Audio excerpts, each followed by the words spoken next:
Muito obrigada. Crianças, boa noite. Tudo bem? Primeiramente é um prazer estar aqui, estou extremamente contente de estar participando do Tecnologia. E infelizmente por motivos familiares, né? Porque quando a minha esposa vem eu tenho que ficar em casa de babá, né? E nos últimos encontros ela veio e eu fiquei em casa cuidando das crianças, tá? Mas hoje a gente conseguiu um Vale Night, né? Aí a minha sogra ficou em casa, não deixa eu falar. Aí a minha sogra ficou em casa cuidando aqui dos babies, aqui das crianças, tá? O nosso bate-papo de hoje mas eu queria causar em vocês, a gente ter uma discussão, tá? Não é como se fosse um embate aí, tá uma luta, tá de boxe, que vai ter o perdedor e o ganhador, tá? Mas eu queria fazer alguns questionamentos referentes ao sistema de aspiração fechado e aberto, tá? Por que esses questionamentos? Porque se você for basear nas referências bibliográficas, são totalmente desfavoráveis ao sistema de aspiração fechado quando você conversa, fala como um todo, como um global, tá? Mas não é bem dessa forma. Então nós vamos discutir alguns trabalhos aqui que eu vou tentar deixar vocês um pouco intrigados e quanto à eficiência e a aplicação do sistema de aspiração fechado. Então, basicamente, o sistema de aspiração, aqui deveria rodar um vídeo, rodou, né?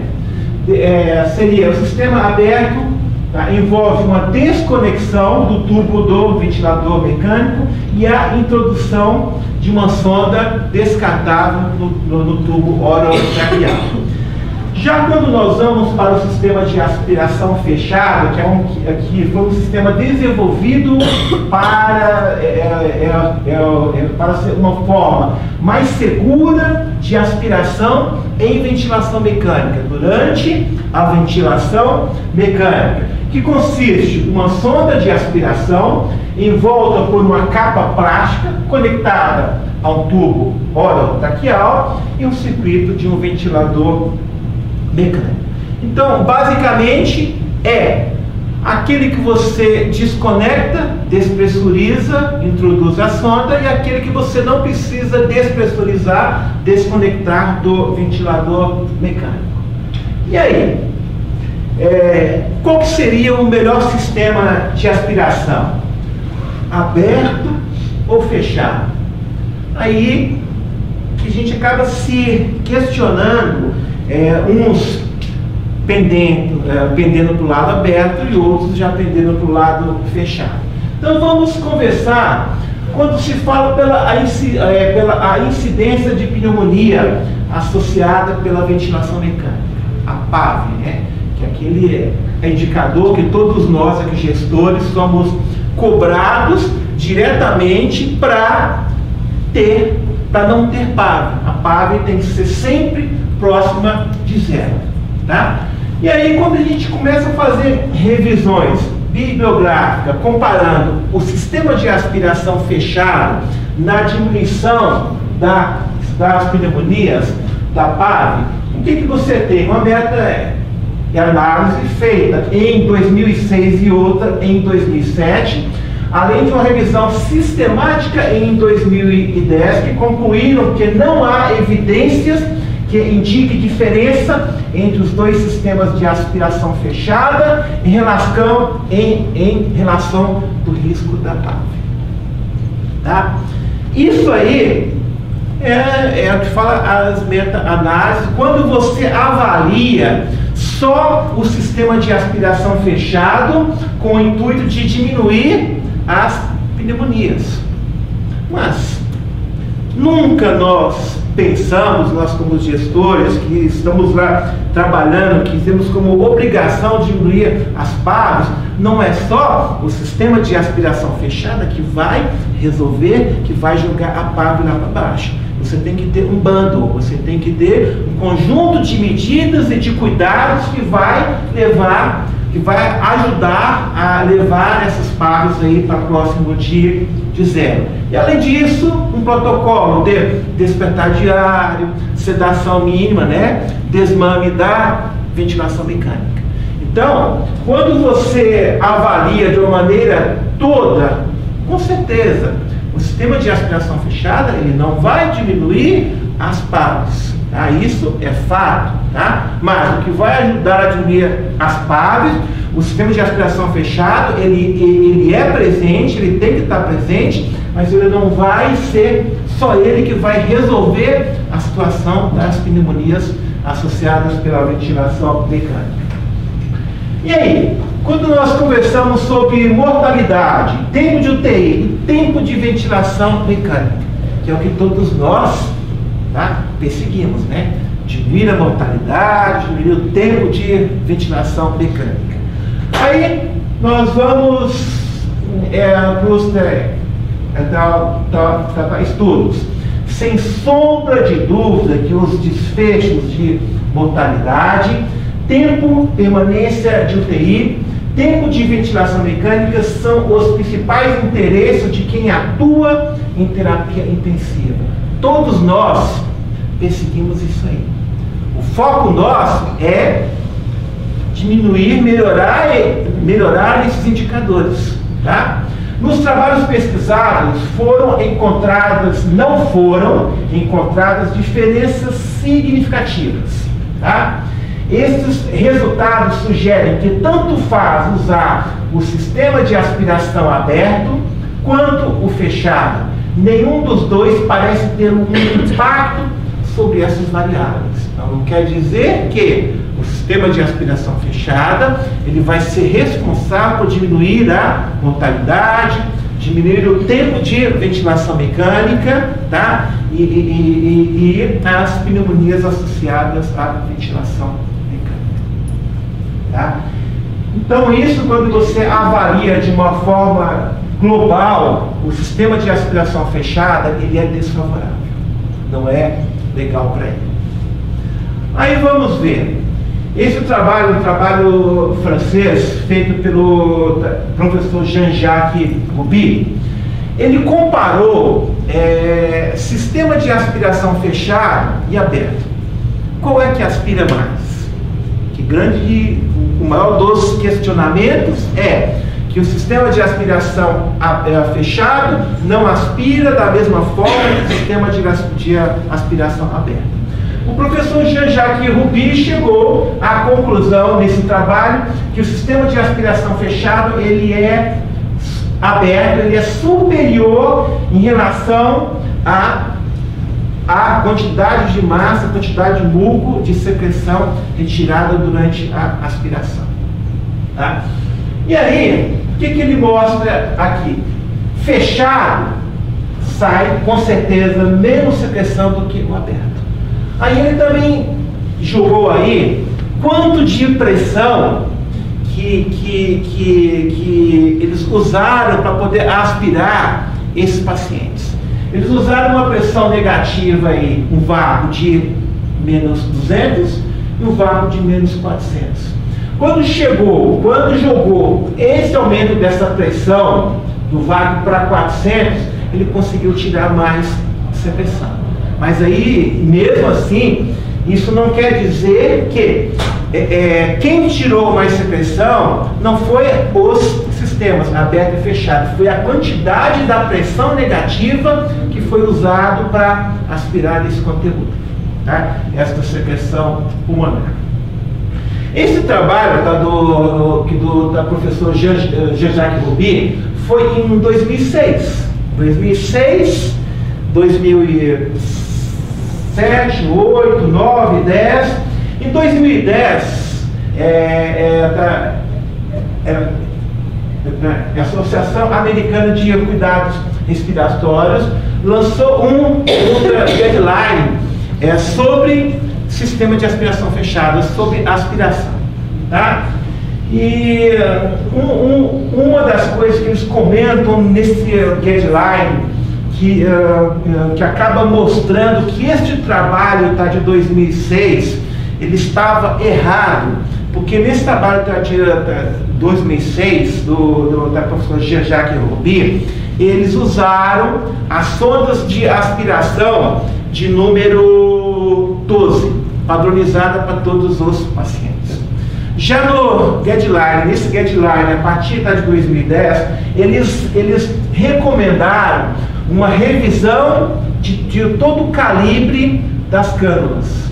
Tá? Então, basicamente, culturalmente aqui no Brasil, até hoje, se vocês viajarem para esse Brasil, eu falo com vocês, com bastante segurança, que 95% de todos os serviços do Brasil, de todos os hospitais, usam o sistema de aspiração fechada de uma forma errada. Normalmente, o sistema de aspiração fechada que o Brasil costuma usar, qual que seria? A sonda número 12 para o adulto, estourando 14. Estourando 14. Aí vai, mas já esse guideline, ele recomenda que essa sonda tem que ser o dobro do calibre da cânula. Ela tem que ser o dobro do calibre da cânula. Então, o que acontece? Se eu tenho uma cânula 5, eu vou usar uma sonda 10. Se eu tenho uma sonda 7, eu vou usar um 14. Se eu tenho uma sonda, um tubo orotraqueal 8, eu vou usar um sistema de aspiração de 16. Então, para que consiga ter uma aspiração eficaz, ela tem que atingir a 50% do calibre da cânula. Então, essa conta chega em torno disso aí. Então, sempre é o dobro do calibre da cânula. Tá? E por que nós usamos 12? Por quê? Porque a nossa cultura, nós somos um país de ainda pensamos como terceiro mundo, nós aprendemos que as nossas sondas tem que ser 12, porque não traumatiza, e na cabeça que nós aprendemos aquela sonda para fazer naso ou tubo é 12, nós chegamos no traquear e seguimos no mesmo princípio. E aí quando desce uma sonda fininha, o que acontece? Ela não suga, ela não aspira. Aí, o que nós achamos? Que a secreção não está saindo, que o sistema não funciona comparando com o sistema aberto. Tá? Então isso aí, acho que a gente precisa trabalhar e pensar melhor nisso aí, quanto ao calibre da sonda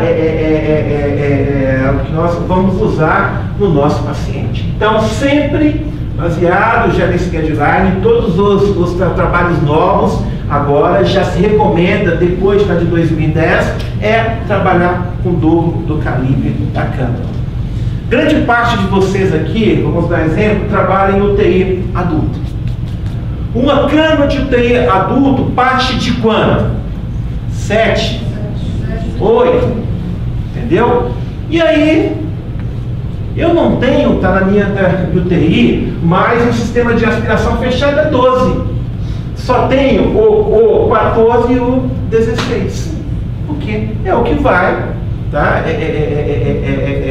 Suprir a minha necessidade para o calibre da minha cânula que eu uso. Tá? Então isso aí, o foco aí é mais ou menos nesta linha aí, que tem que ser o dobro do calibre da cânula. Tá bom? Aí vamos pensar aí, agora do Congresso americano, nós somos em Las Vegas, no final do ano, eu vi lá um novo produto, uma nova tecnologia, tá, que me chamou bastante atenção. Que eu, pessoalmente, tá, eu gostei muito, que acaba vindo aí, vem aí para justamente conseguir cada vez mais diminuir esse mito que o sistema de aspiração fechado ele é menos eficaz quanto a retirada do muco da secreção. É uma sonda, é um sistema de aspiração fechada que ele tem como se fosse um balonetezinho que ele insufla quando você começa a aspirar e automaticamente ele oclui toda a luz da cânula e ele acaba carreando toda a secreção. Então isso acaba diminuindo, né, aquela quantidade de secreção de muco que acaba formando bolha, tá? Aqui dos nossos tubos. Aqui no Brasil forma muito mais bolha com o sistema de respiração fechado do que o aberto, porque a gente acaba usando um sistema mais fino, acumula mais muco e fecha mais. Esse sistema ele é bastante interessante, tá? Que é esse cuffzinho, estilo um balonete. Quando você pressuriza, vai aspirar, ele abre como se fosse um guarda-chuva e vai carreando, ajudando assim a deslocar essa secreção. E ele acaba conseguindo ter uma eficiência 2,5 vezes mais do que sem esse balonete. Então daí, pô, que legal. Se eu já uso o sistema de aspiração fechado, com calibre o correto, 2 vezes mais do calibre da cânula, e se eu ainda tenho esse recurso, essa tecnologia que vai me ajudar a aspirar todo o conteúdo gástrico, conteúdo de secreção, provavelmente vai acontecer esses novos trabalhos científicos que vão vir aí, que vai acabar mostrando até uma eficiência maior do que esse sistema com esse balonete. Graças a Deus, tecnologia sempre tem coisas novas, e se for comparar aí nos últimos 10, 15 anos, cada dia mais a gente tem tecnologias que vai aí somando, nos ajudando a mobilização desta secreção, tá? Então, basicamente, né, a partir do momento que esse paciente ele é entubado, né, é muito comum ter o acúmulo de muco, de secreção pela cânula, tá? Pela parede. Então, isso aqui normalmente você acaba aspirando, tá? Usando esse sistema de aspiração fechada. Aqui você consegue limpar bem, mas quando você não tem aquele muco aqui, esse balonetezinho aqui, então você acaba tendo um acúmulo de secreção nessa parede. E com esse balonetezinho você acaba conseguindo insuflar de uma maneira melhor e fazer essa sucção dessa secreção que está aderida e automaticamente melhorar a oxigenação, ter uma melhor complacência, ter uma melhor ventilação pulmonar após mobilizar essas secreções. Aí o questionamento que eu já fiz para vocês. Será que no Brasil nós aspiramos da maneira correta? Nós usamos um sistema de aspiração fechada baseado no calibre da cânula? Tá? Então esta é a pergunta que eu gostaria de deixar para vocês, que todos vocês que hoje estão aqui saiam com essa pergunta na cabeça, que saiam sendo incomodados por isso aí, para que vocês cheguem no serviço de vocês, para que vocês revejam se realmente vocês estão aspirando aí da forma correta e estão usando o sistema de aspiração fechado de uma maneira segura.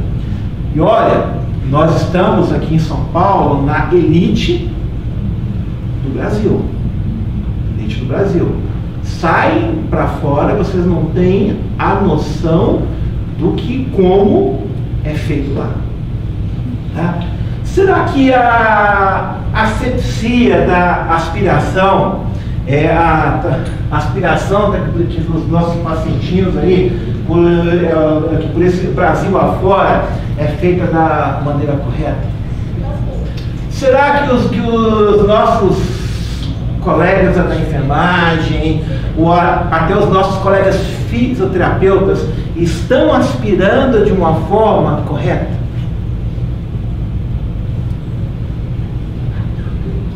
Entendeu? Se vocês levantarem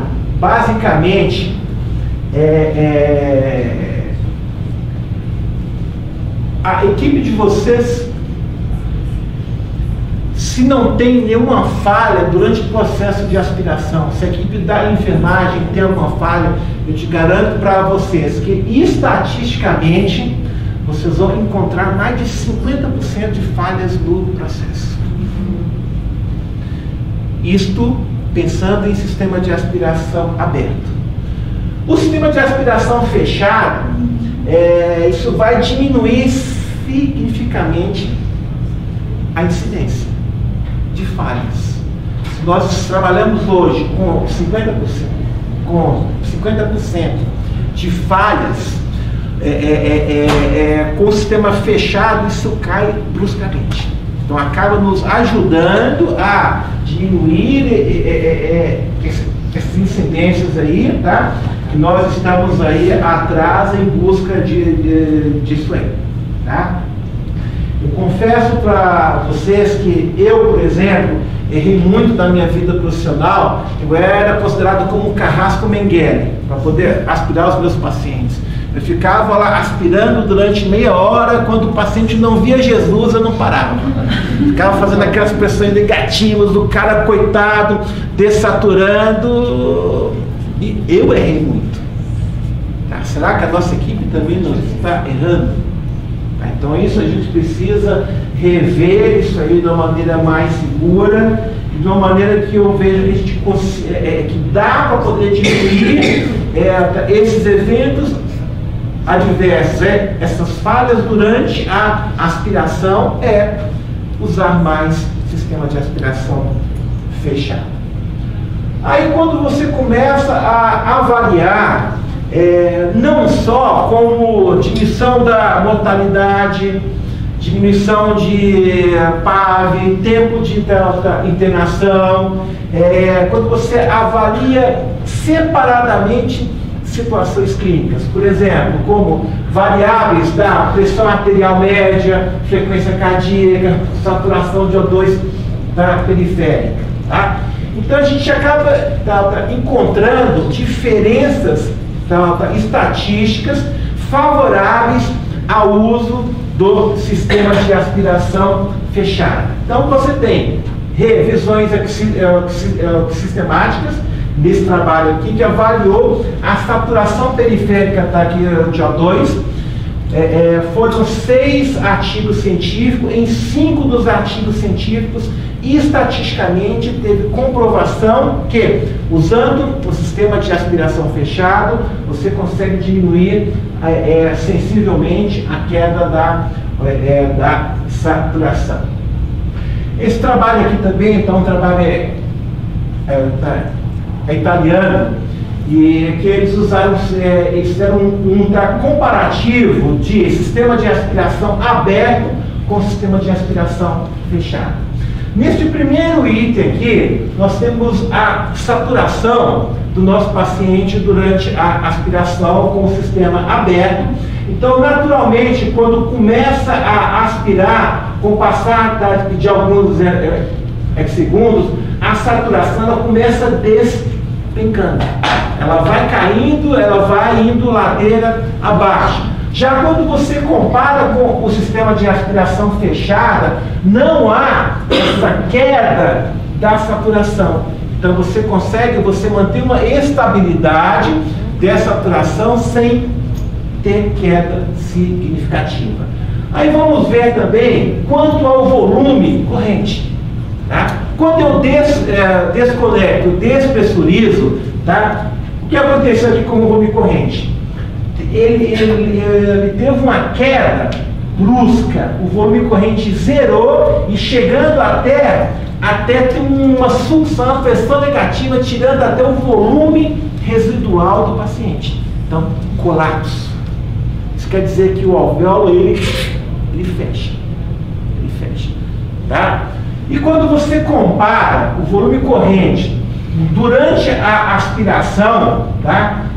Com o sistema de aspiração aberto e fechado, você vê que durante a aspiração o volume corrente ele cai, mas não naquela proporção. Olha para vocês verem aqui outra gradiente, o delta de variação desse volume corrente é extremamente superior comparando o sistema de aspiração aberto, tá?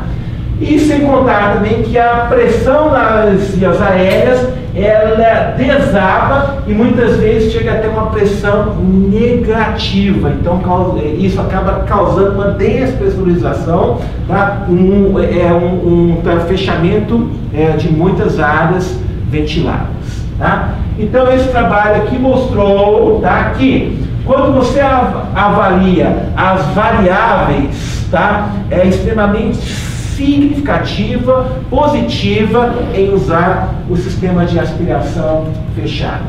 Este aqui também foi um trabalho feito por um grupo de Singapura, tá, que fez um estudo prospectivo, randomizado, usado para avaliar o efeito, tá, do sistema de aspiração fechado versus o sistema de aspiração aberta. Tá? Então, o que ele mostrou aqui? O estudo mostra que a sucção do sistema aberto resulta em mais alterações adversas, tá? Nos parâmetros cardiorrespiratórios em comparação com a sucção com a aspiração fechada. Aí vamos lá. Este outro trabalho aqui também mostra, tá, que embora variações da PO2, PCO2 e saturação após a aspiração endotraqueal estivessem na faixa normal, tais como variações foram menores quando você trabalha com o sistema de aspiração fechada. Em especial aqui, ele não desaturou, foi bem próximo, tá, do que os outros, porque eram pacientes rígidos. Mas quando você trabalha com um paciente com quadro de uma hipoxemia, ele acaba não chegando nesse desfecho que esse artigo aí, que esse trabalho mostrou. Aqui também é um trabalho sueco, tá? E que comparou a aspiração usando o sistema de aspiração aberto, o sistema de aspiração fechado com CPAP de 0, sistema de aspiração fechado com CPAP de 10 e sistema de aspiração fechado usando pressão controlada, tá? Então, o que nós temos aqui? Tá? A saturação do nosso paciente, que foi avaliado aqui 5 segundos de aspiração, 10 segundos e 20 segundos. O que nós notamos aqui? Quanto é o sistema aberto, vocês podem notar aqui que tem um delta, uma variação da queda da saturação muito superior comparando com os próximos. CPAP de 0 desaturou bem próximo do que o aberto. Quando ele usou um CPAP de 10, um PIP um pouco maior, tá? Vocês podem ver que esse delta, essa queda da saturação, foi muito menor comparando com os dois anteriores, tá? Aí, quando eles usaram sistema fechado com pressão controlada, basicamente, mas é um sistema fechado com pressão controlada, mas era um PIP de 0. PIP de 0, igual esse CPAP aqui de 0, mas só que tinha, além do CPAP, a pressão inspiratória, tá? Aí eles notaram que ficaram bem próximos um do outro, mas com uma ligeira vantagem quando você usa um CPAP de 10. Por quê? A pressão positiva expiratória final acaba recrutando, abrindo as unidades alveolares e, consequentemente, ajuda a diminuir o colapso alveolar. Tá?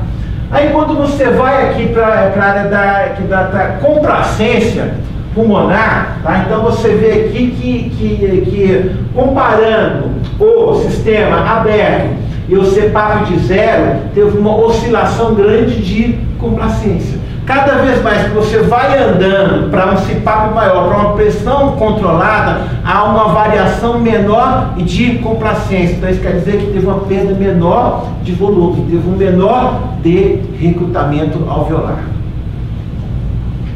Este aqui também é um trabalho que chegou e é um trabalho sueco, né? Que comparou um sistema de aspiração fechado e aberto através de tomografias de impedância elétrica. Né? Então, o que nós notamos aqui? Eles usaram o sistema aberto e aspirado. Tá? Quando eles usaram volume controlado e pressão controlada.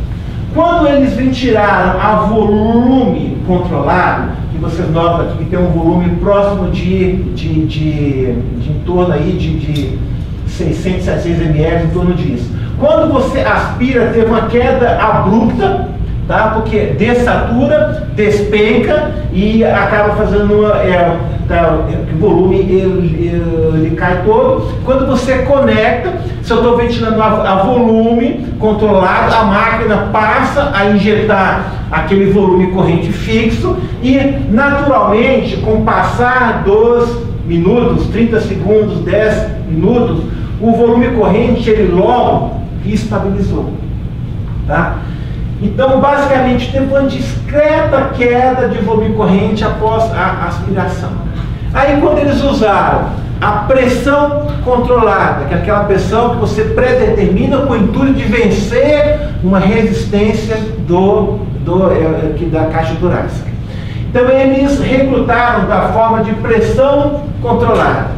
Então, aspirou, estava ventilando, aspirou, quando aspirou, conectou de novo, e vocês veem que lentamente a pressão controlada ela vai repondo o volume corrente que saiu aqui antes.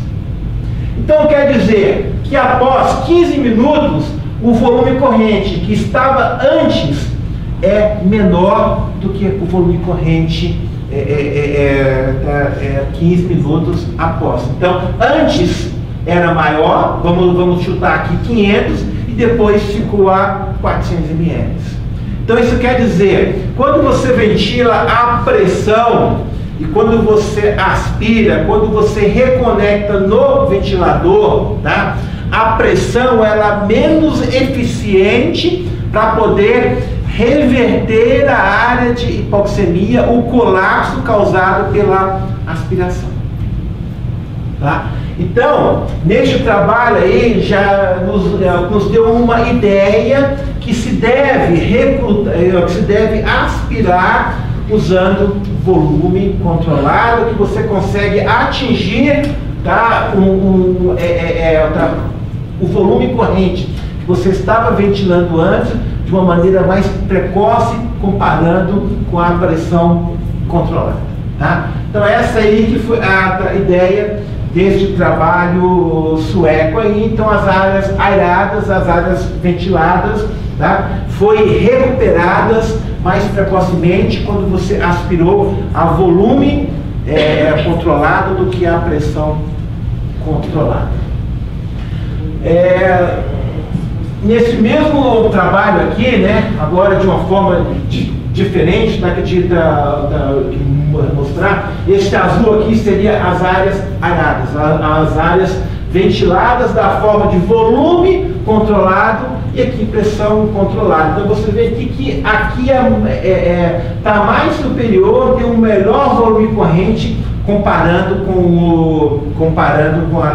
com a pressão controlada. Então a ideia seria que a ventilação a volume durante a aspiração seria mais eficaz, mais eficiente para poder reabrir novamente esse pulmão após a aspiração.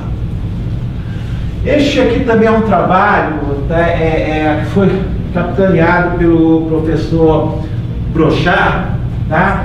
Que ele comparou sistema de aspiração aberto, fechado a volume e a pressão, e o sistema de aspiração usando pressão de suporte. Então esse aqui é um trabalho mais novo, comparando com o anterior. É o que o professor Brochard logo ele viu. Quando você aspirava, desconectava, naturalmente a pressão inspiratória ela vai para zero, porque você tem uma despressurização e o ar ele sai todo, não vai nada pro pulmão. Quando você ventila a volume controlado, tá? O que acontece? Quando você abre, pressuriza, o volume que iria entrar aqui, ele sai todo durante a aspiração. Então o volume corrente despenca, usando até o volume residual que tem no pulmão. Tá? Aí quando ele foi para o sistema de aspiração fechado, o que ele mostrou aqui? O que deu para ver? Tá? Que a pressão se mantinha, o nível significativo, porém tinha quedas de pressões no momento em que você estava aspirando, fazendo a sucção, aí negativava a pressão. Mas na maioria das vezes, comparando com o aberto, o pulmão ele sempre estava pressurizado. Tá? Aí ele mostrou também quanto ao volume corrente. O volume corrente aqui, vocês podem comparar que o volume corrente aqui ele é superior ao volume corrente do sistema aberto. Então mantinha sempre um volume corrente expiratório que impedia que o pulmão fechasse. Aí seguindo aí, o professor Brochard ele achou uma coisa bastante interessante nesse trabalho dele, que veio até para poder corrigir o que o trabalho anterior chegou a uma conclusão que fosse melhor ventilar o paciente a volume do que a pressão. O que o professor Brochard achou nesse trabalho aqui? Que quando você aspira usando a pressão de suporte, toda vez que você vai aspirar, você joga o paciente em pressão de suporte, ou um SMV com uma frequência baixa, mas que possa ter pressão de suporte.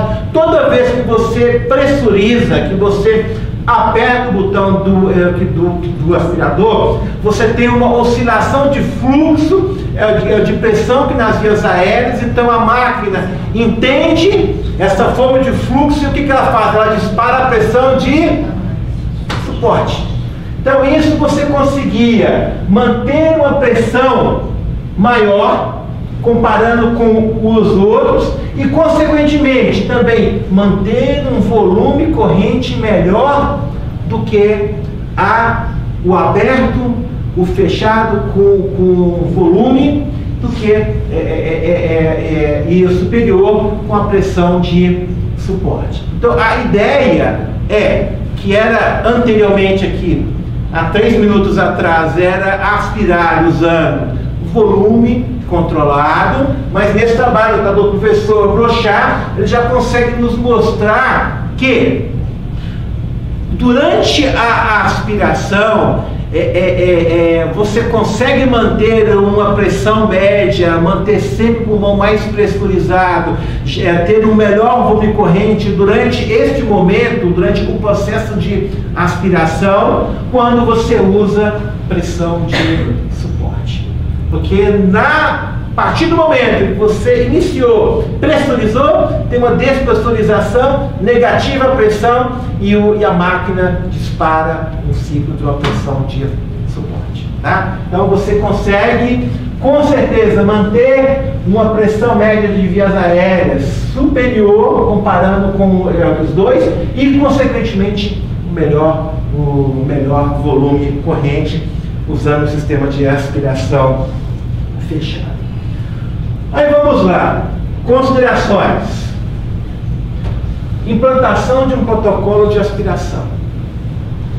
Hoje a gente tem que ter um protocolo muito bem escrito e ter uma definição de quando eu vou aspirar, como que eu vou aspirar, quanto tempo eu vou demorar para aspiração, 8 segundos, 10 segundos, 15 segundos. Confesso para vocês que há 10 anos atrás, 12 anos atrás, eu ficava às vezes 30 segundos, 1 minuto, 2. Faço ideia o tanto de lesão que eu causava nos meus pacientes. Eu até costumo brincar, né? Quando chegar lá em cima, vai ter uma fila de gente me esperando. para poder me aspirar. Tá? Então, acho que primeira coisa, você tem que ter um protocolo que defina a maneira, as formas de quando se deve se aspirar o paciente, tá?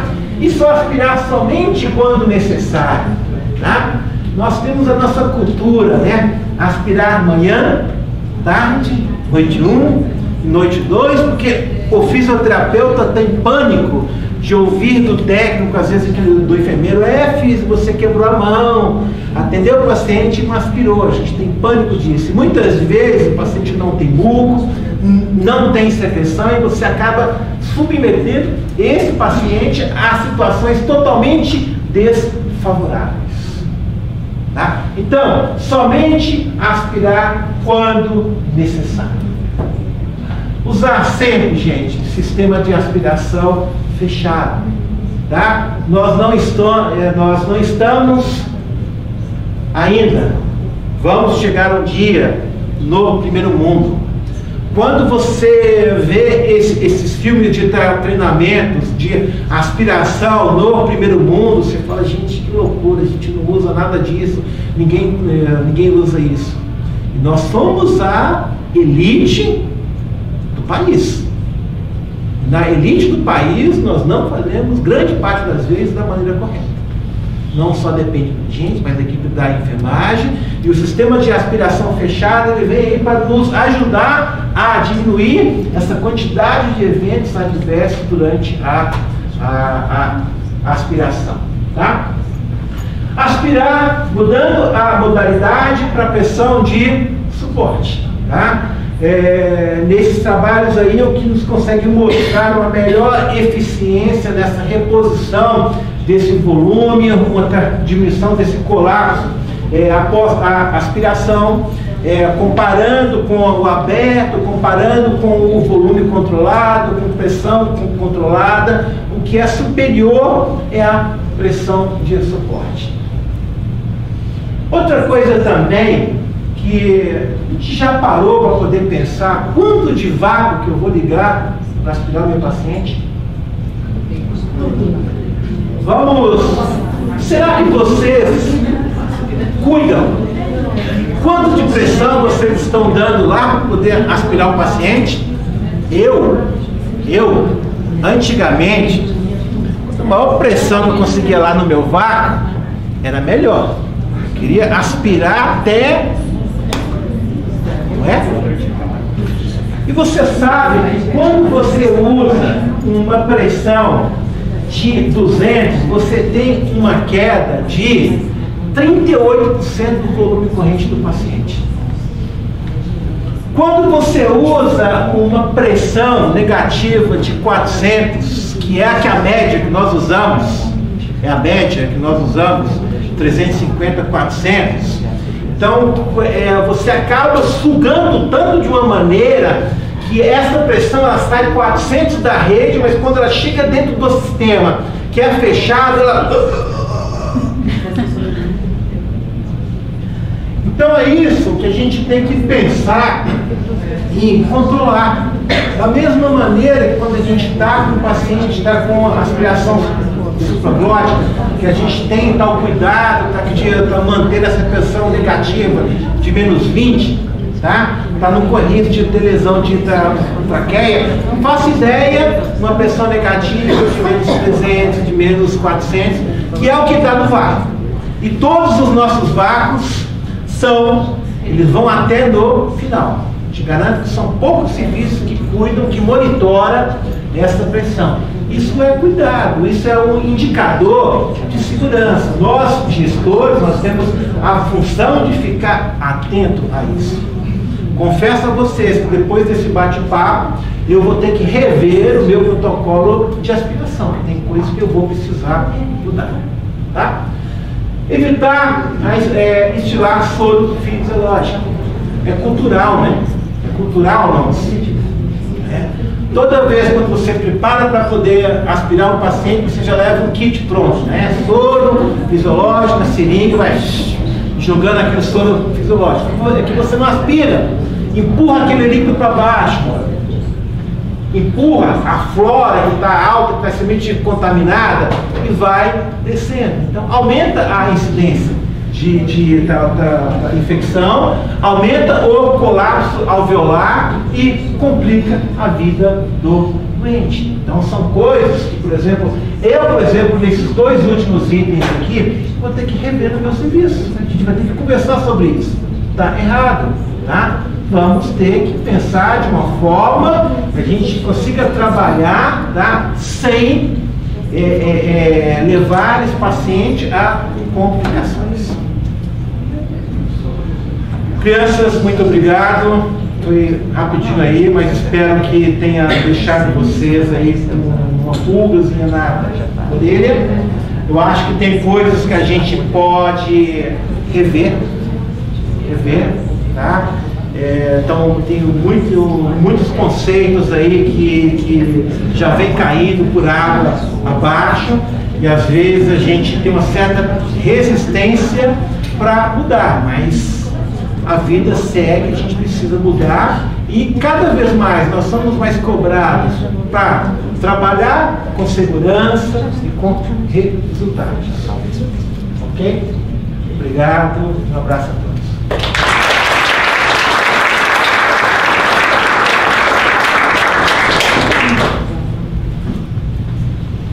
Acho que uma primeira... Eu falei rápido porque eu estou preocupado com a agenda.